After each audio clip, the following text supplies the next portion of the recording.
Boa noite a todos os que vão ouvir ou receber esta palavra no seu coração. Eu tenho uma palavra de Deus para abençoar a todos e a palavra é esta: se levares a sério, vai mudar a sua vida. Mudar a sua vida para sempre. Porque vais descobrir de onde que sai todas as derrotas na sua vida.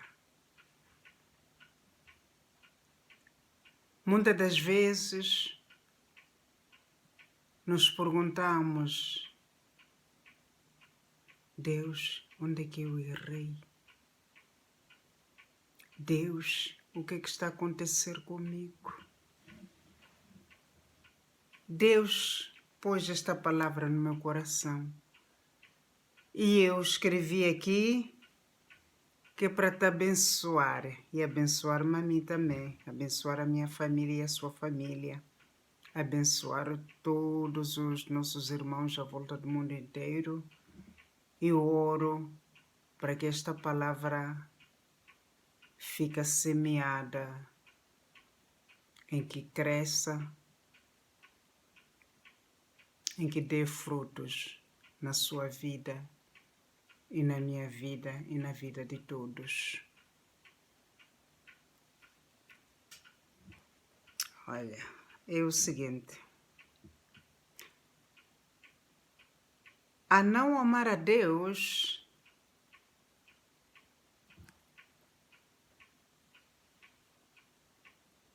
é a raiz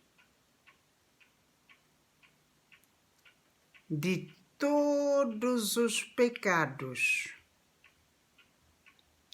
Porque a Bíblia diz que devemos amar a Deus acima de todas as coisas.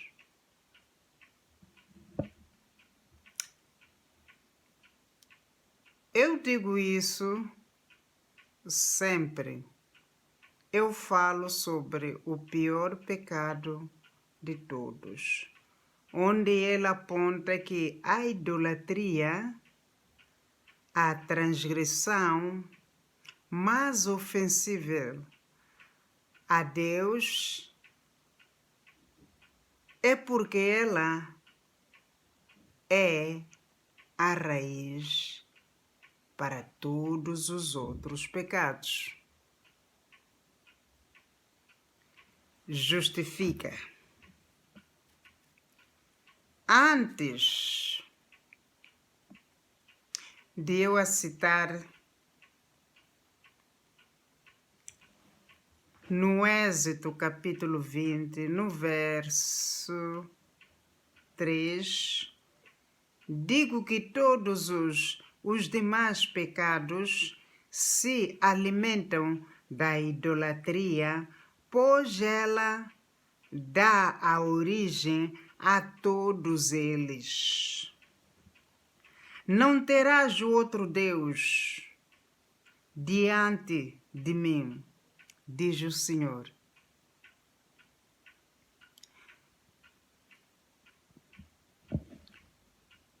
Diz o Senhor dos Exércitos. Este é o primeiro mandamento dos 10 mandamentos. E fala sobre o pecado e da idolatria, que é quando você abandona a Deus, ou quando você começa a ter a confiança em si mesmo e achar que o sucesso, o dinheiro, a fama, a sabedoria que você tem a inteligência que você tem, o estudo que você tem, a posição que você tem, os amigos que você tem, tudo vem através da sua própria sabedoria. Está errado isso. Está muito errado.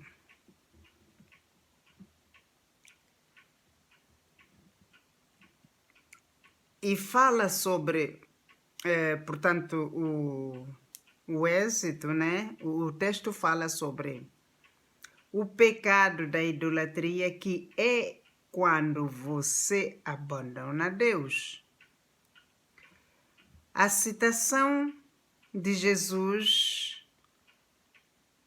o tema, em Mateus capítulo número 22, Jesus é questionado sobre qual é o primeiro, o dos mais importantes mandamentos de todos eles. E ele diz que, no verso 37, ame o Senhor seu Deus de todo o seu coração, de toda a sua alma e todo o seu entendimento e com toda a sua força. Este é o grande e o primeiro mandamento. Já viu? E citou com a base no ensinamento,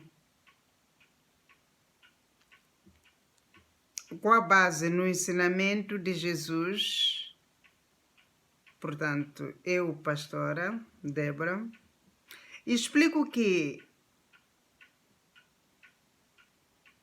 apesar, e penso muito nisso, a gente poderia inverter esse grande e primeiro mandamento. Quebrar esse mandamento é grande e primeiro pecado, se a gente fizer.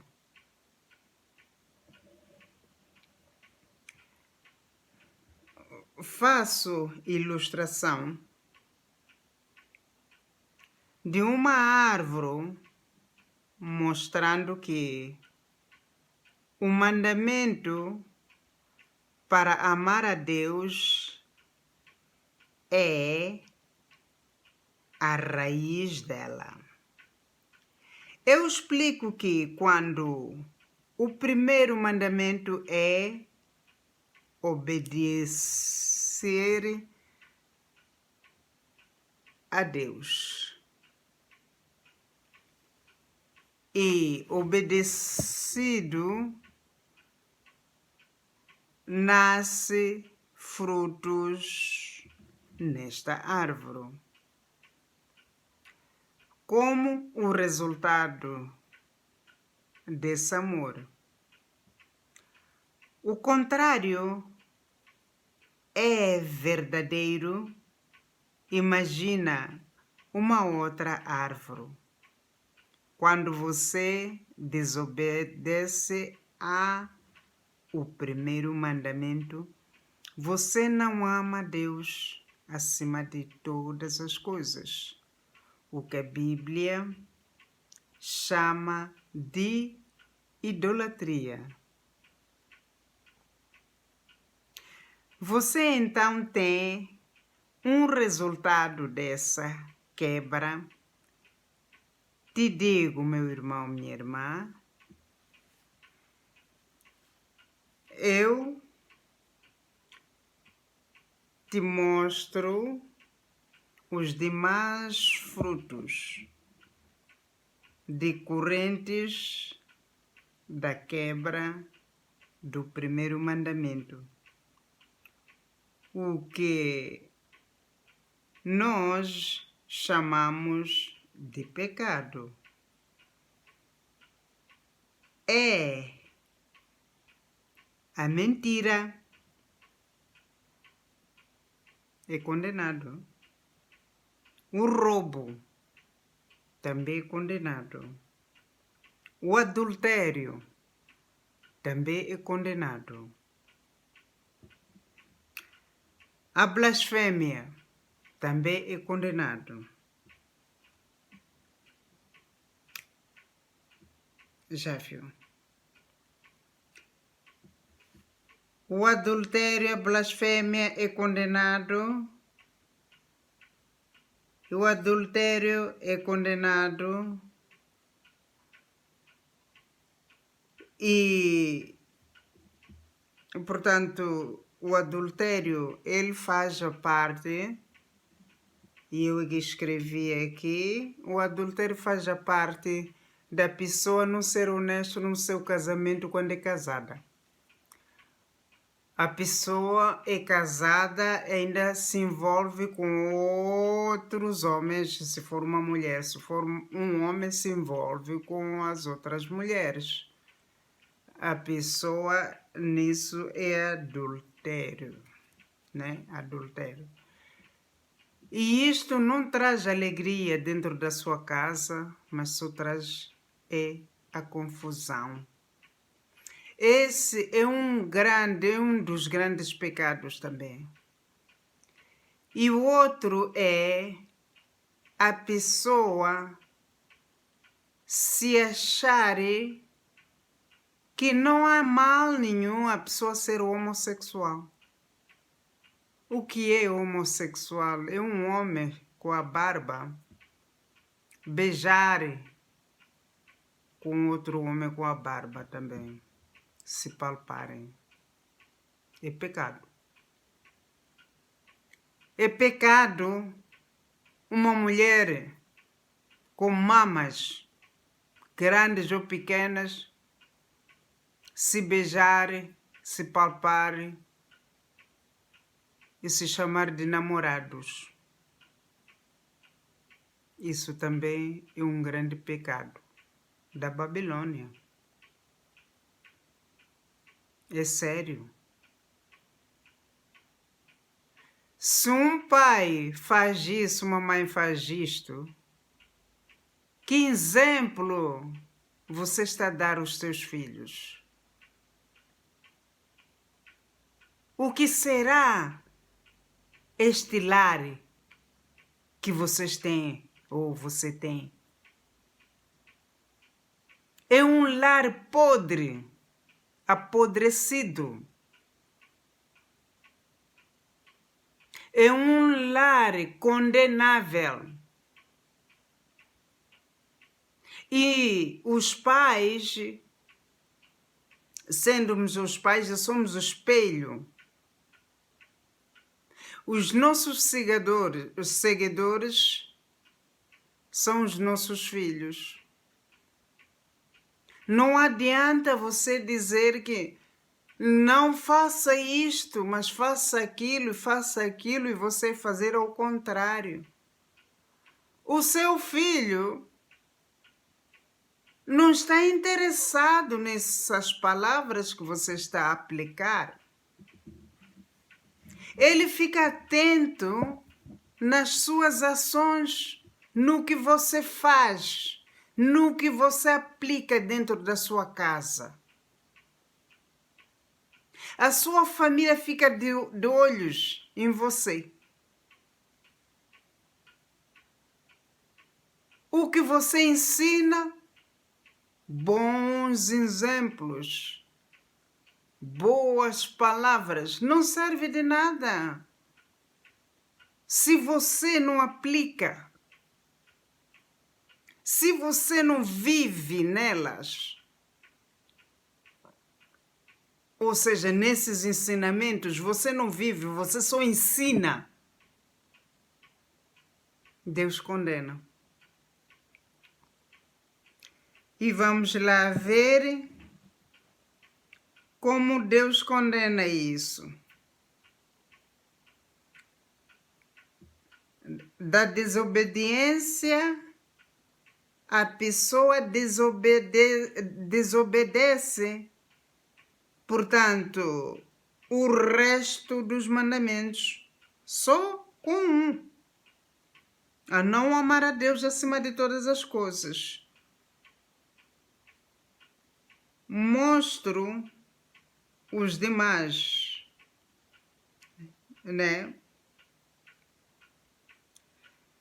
E a questão parece trazer um problema, já que para ter uma vida reta diante de Deus é preciso amá-lo em primeiro lugar sobre todas as coisas.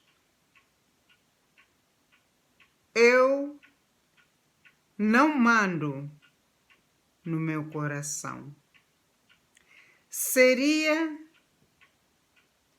dificuldade, segundo mim, pois não se pode amar algo ou alguém automaticamente sem Deus.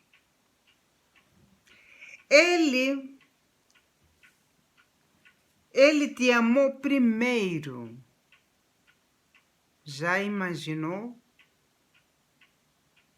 E deu o seu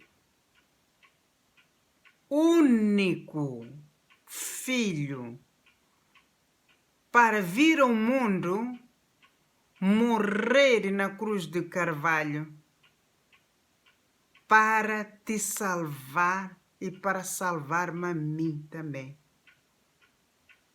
Deus nos ama com tudo, todo o seu coração. Nos ama tanto que nos perdoa todos os dias. O que a gente fez ou deixou de fazer, se a gente se corrigir e para melhorar, Deus perdoa-nos. Deus nos perdoa.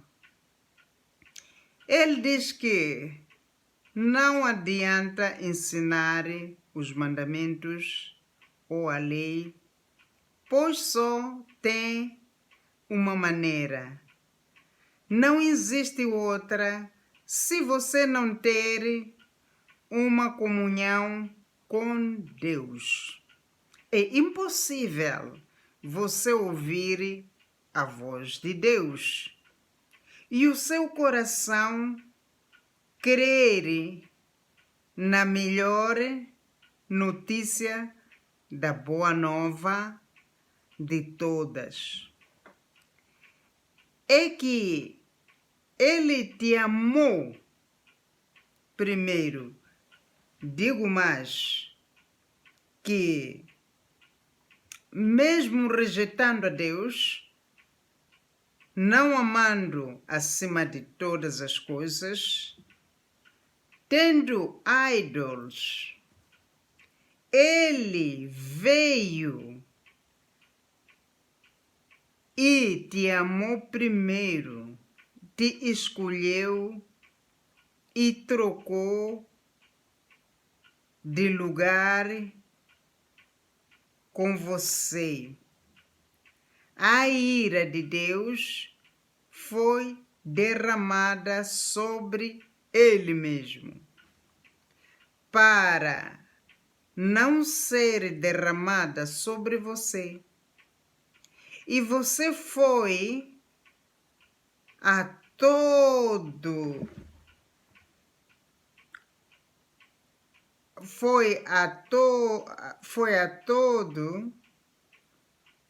como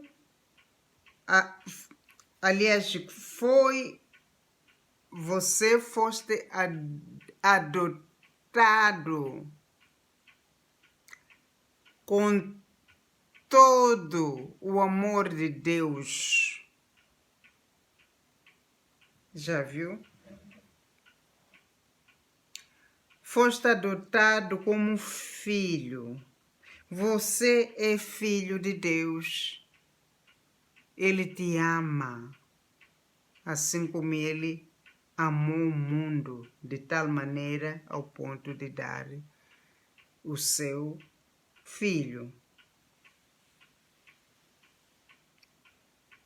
É por isso que a Bíblia não é um livro sobre um conjunto cheio de regras.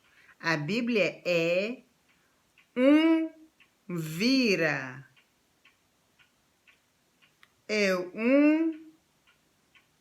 livro sobre a notícia que você ouvir e crer, você é salvo por o seu coração, vira e passa a amar a Deus de todo o seu coração, aquele que te amou primeiro.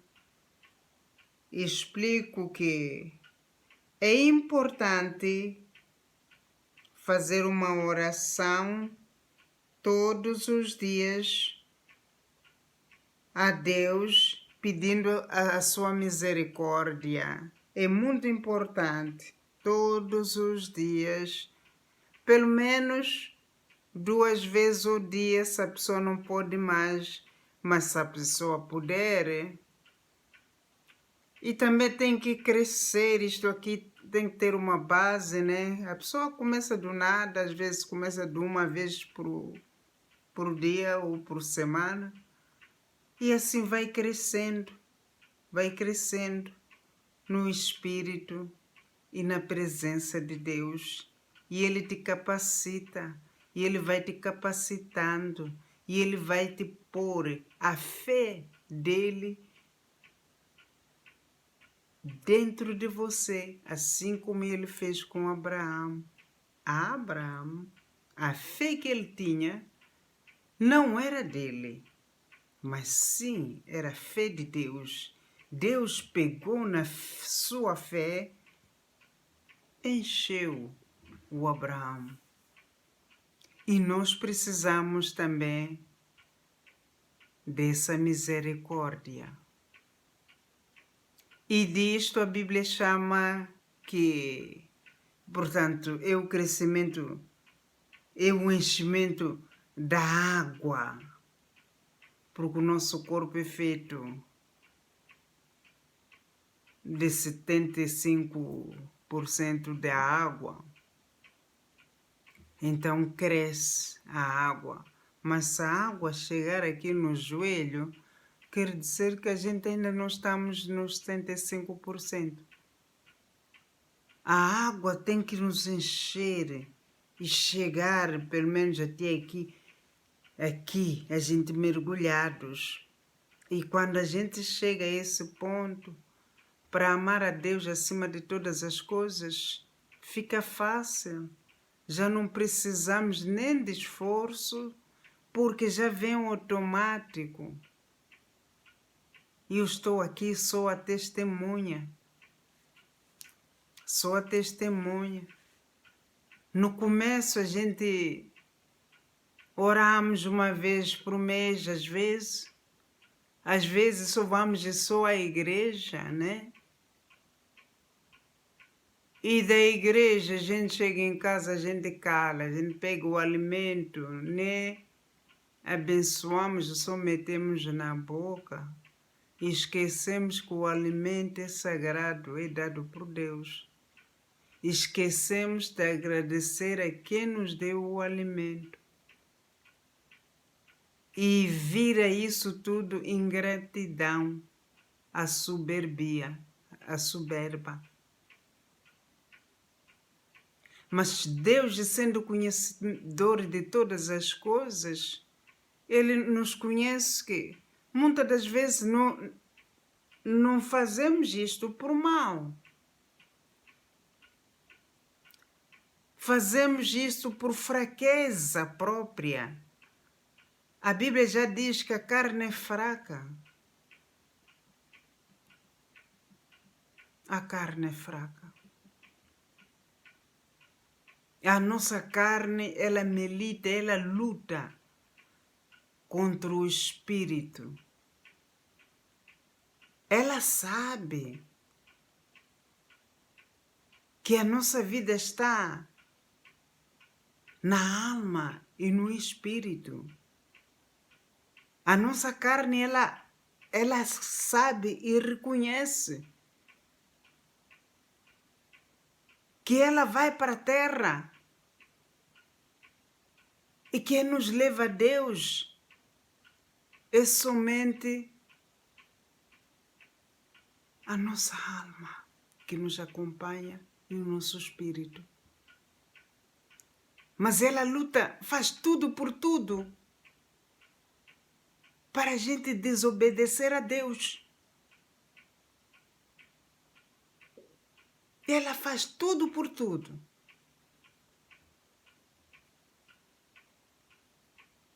Ela luta contra Deus. E qual maneira? Uma delas é: você pega a Bíblia, começa a abrir a boca, a bocejar.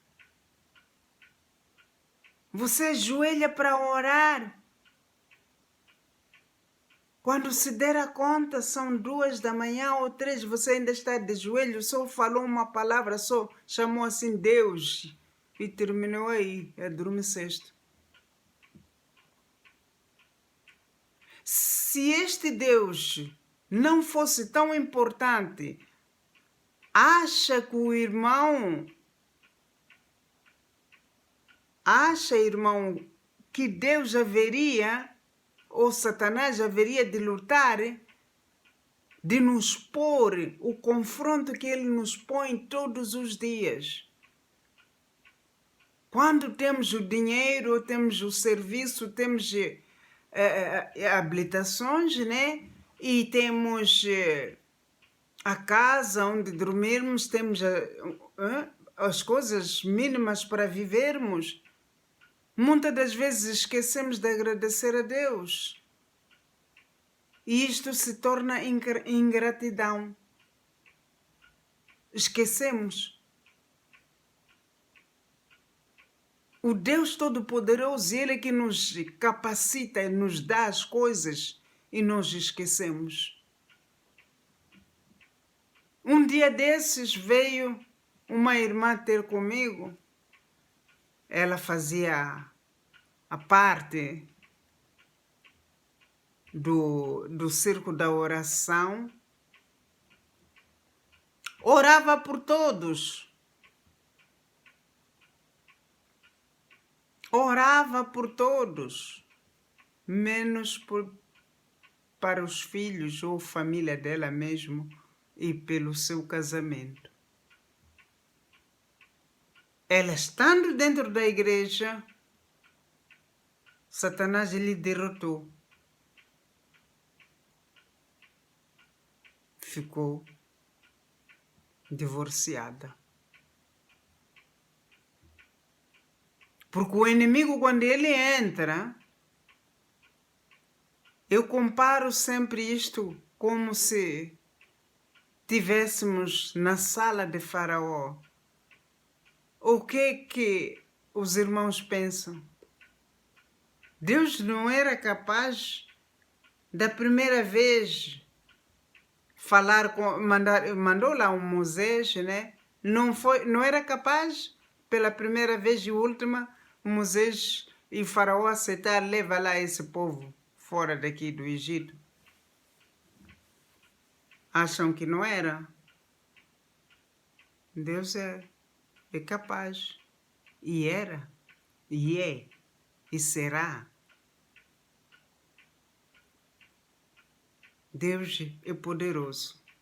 Mas ele deixou fazer essas todas demonstrações a Moisés e a nós, porque nós temos um testamento. Um testamento é quando um pai ou uma família deixa para nós. Deus deixou este, que é a Bíblia.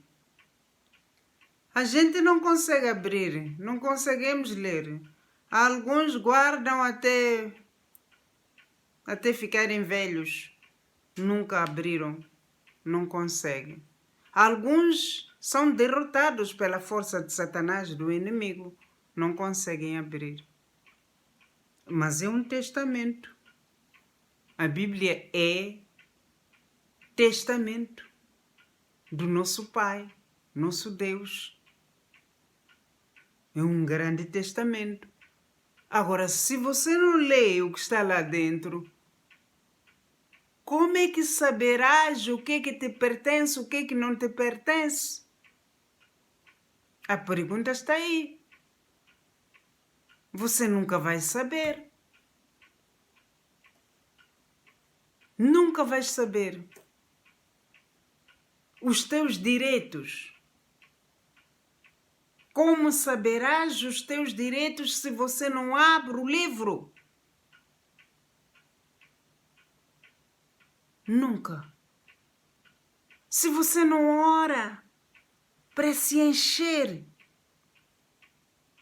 porque a nossa alma, o nosso espírito, ele não come arroz.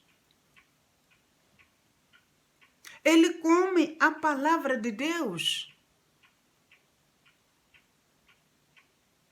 É daqui que parte todos os males. A gente não ama Deus acima de todas as coisas. E aí perdemos a direção. A nossa vida toma o rumo de uma outra direção. Os nossos filhos, com a nossa própria capacidade, a gente não é capaz de educar. Não somos capazes. Com a nossa própria capacidade, não somos capazes de ser boas donas de casa. Com a nossa própria capacidade, não somos capazes de ser bons chefes nos trabalhos ou nas empresas, diretores. Não somos capazes de trabalhar com um time e dirigirmos, sermos dirigentes. Não somos.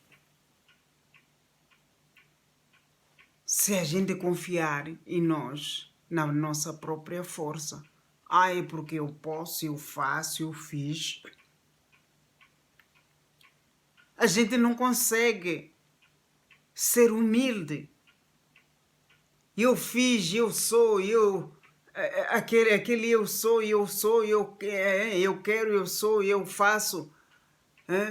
Chega a levar a pessoa mais inteligente no mundo à burrice. Fica mais burro do que uma pessoa com segunda classe. Porque a pessoa se pendura lá na soberbia e não obedece a Deus e se acha melhor que Deus, assim cai como Adão e Eva caíram no jardim. Por que caíram aqueles dois? Eles quiseram tomar o lugar de Deus. Tomar o lugar de Deus, ninguém pode. Deus não deixa. Eles quiseram levantar um outro império. Deus já tinha um império e pôs lá a pedra de tropeço e foram aquelas duas árvores. A palavra bem diz. Eles escolheram o livre-arbítrio. Às vezes não sabemos o que, a gente sabe mais ou menos o livre-arbítrio, a gente ouve. Mas o livre-arbítrio é fazer uma escolha para a sua vida, para o seu futuro, para o seu final. E eles fizeram isso. E com a sua má escolha, Hoje vivemos na molestia, na desgraça, nos acidentes, na fome, na miséria, na doença, é tudo que de mal que acontece, e como se não bastasse, agora criaram esse vírus que está a arrastar muitas pessoas por dia, muitas pessoas. E nós damos graças a Deus porque Deus nos protege. Nós reconhecemos que toda a saúde e todo o bem vem de Deus. A luz de Deus é a Bíblia. A luz, nós temos a luz de Deus. É o Testamento. É a luz. Quando nós estamos nesta luz, o diabo não nos pega. Ou nós vivemos no velho homem, ou nós vivemos no novo homem. O que é que quer dizer com isso? A Bíblia diz que nós morremos com Cristo, ressuscitamos com Cristo. E aqueles que estão em Cristo Jesus, o maligno já não lhes pega. Como é que não lhes pega? E a Bíblia diz, resiste o diabo. Resiste o diabo. Como assim? O inimigo luta todos os dias. Se é uma coisa que Satanás não respeita, é o cargo das pessoas. Ele não se importa se você é doutor, se você é ministro, se você é professor, se você é da universidade, aquilo que você fizer, você é chefe, você quer. Quando ele está para te ferir, achar uma brecha, ele te fere. Não respeitou a Jesus, tinham orado, jejuado, 40 dias, 40 noites, Filho de Deus, Altíssimo, Santo dos Santos, Juiz do Juízo, Advogado dos Advogados, Santo, Santo, o Criador de todas as coisas dos céus e da terra. Ele não respeitou. E acha que vai respeitar você? O diabo não respeita cargos. O diabo não respeita a ninguém. Ele luta tudo por tudo, com todas as suas forças, para desmoralizar a pessoa. O que nós devemos fazer é confiarmos neste Deus, segurarmos este Deus, dependermos deste Deus, porque Ele nos toca todas as horas, Ele procura os nossos pontos fracos para enfraquecer-nos. Mas nós, com Deus, somos fortes em Cristo Jesus. Mas se a gente não reconhecermos, a gente vai voltar aonde que Deus nos tirou.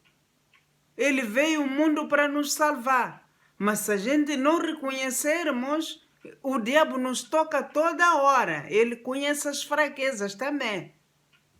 Vai nos tocar toda hora e nós vamos ver aquele, por causa daquele, aquele. O diabo é mentiroso. Nós já estamos lavados e redimidos com o sangue de Jesus. Mesmo sabendo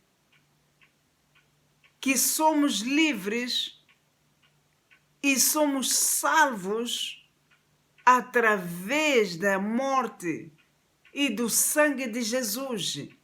A gente usamos o sangue de Jesus, o Todo-Poderoso.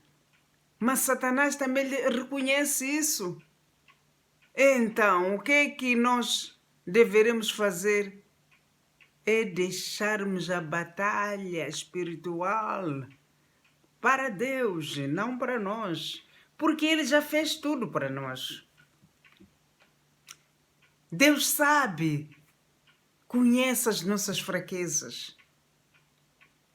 Então, se a gente confiarmos nele, porque tem aqueles irmãos assim, irmã, ora por mim, por favor, porque tenho isto, mas aquilo, mas aquilo, mas aquilo, mas aquilo, mas aquilo, mas aquilo, mas aquilo. Tá bem, irmã. A gente leva a sério, vamos orar esta situação. Leva o tempo que levar, a gente não vai desistir. Vamos orar por esse irmão ou irmã. Mas só que a irmã sai daqui ou o irmão da nossa frente, a primeira pessoa que cruza na estrada, depois de ter estado conosco como pastores, vai pedir a oração outra vez. Pede 1000 orações como assim? E 1000 pessoas que ele conhece. Irmão, ora por mim. Não sei se Deus vai me dar. Será que Deus vai me dar? Será que Deus vai me curar? Será que Deus vai me... Será que Deus vai me dar esse emprego? Será que Deus vai me deixar? Será que eu vou passar da universidade? Será que eu vou ser inteligente? Será? O diabo te coloca no muro assim de será? Será?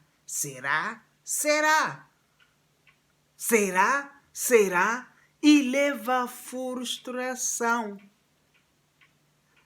Tira a paz da pessoa. Esta é a arma maior de Satanás. A pessoa vence Satanás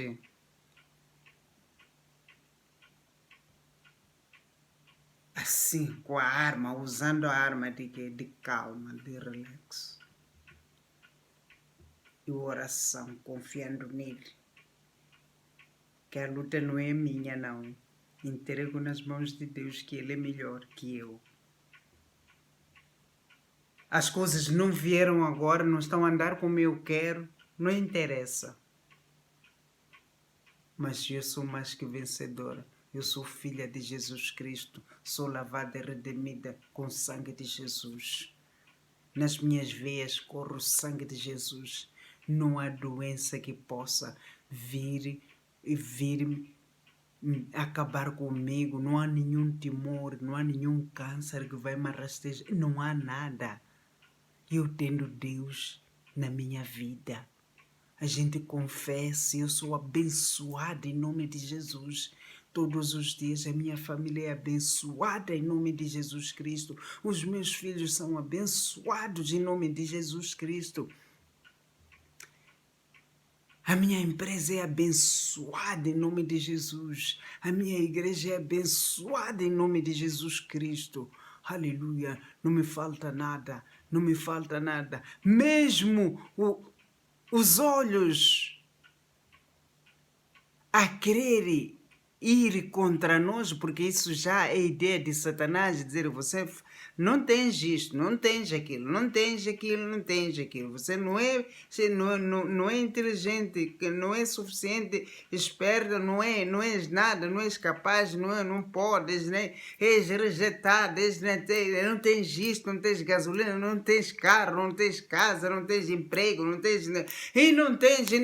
E quando a pessoa vai aceitando isso, tudo, o pouco que você tem, também vai ser retirado. É assim que o inimigo trabalha. A gente agradecemos. Como eu não tenho nada? Eu tenho sim. Eu não durmo sem comer.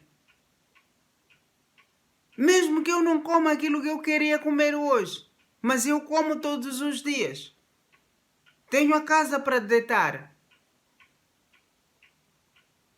Tenho os meus filhos abençoados. Mesmo a gente a ver no contrário. Ah, filho, Satanás diz, você não está a ver? teu filho está na droga. Diga assim, o meu não está não. O meu está em Cristo Jesus. Tua filha está na prostituição. É mentira. Não está não. Está em Cristo Jesus.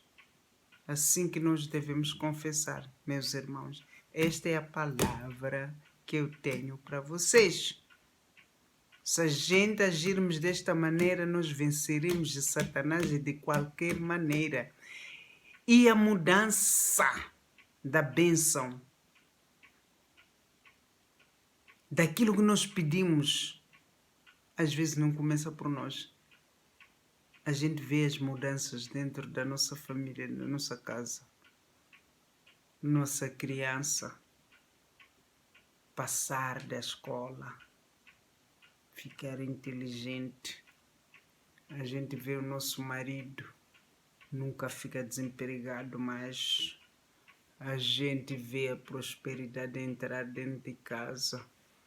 A gente compra as coisas que nós necessitamos para o dia a dia e nunca pedimos mais a ninguém.